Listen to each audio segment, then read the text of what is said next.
Welcome to Chapter 5.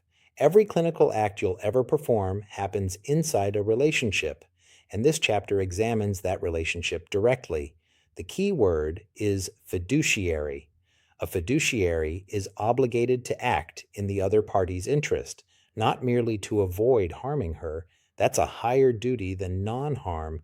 And the dentist patient relationship is fiduciary because of the asymmetry we established in Chapter 1.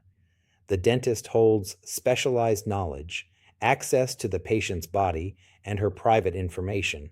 The patient is structurally dependent. She has to trust.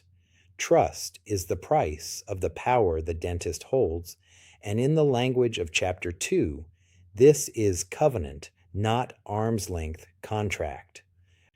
The most concrete fiduciary duty is confidentiality. Patient information is held in trust. There are limits: mandatory reporting of abuse, genuine public safety exceptions, but they are narrow and defined. The default posture is protection, and the patient should be able to assume it without asking.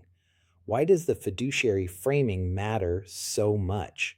Because it changes the question you ask in every gray area. A contract mindset asks, "What am I required to do?" A fiduciary mindset asks, "What serves this patient's interest?" Those questions produce different answers in treatment planning, in billing, in how you talk about options, in what you do with a patient's photograph or story.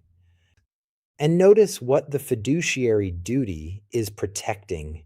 It's not primarily protecting you from liability, it's protecting the patient's trust. Because without trust, she doesn't come in, doesn't disclose her history, doesn't accept treatment, doesn't come back. Trust is not a pleasant byproduct of good care. It's the precondition for care happening at all.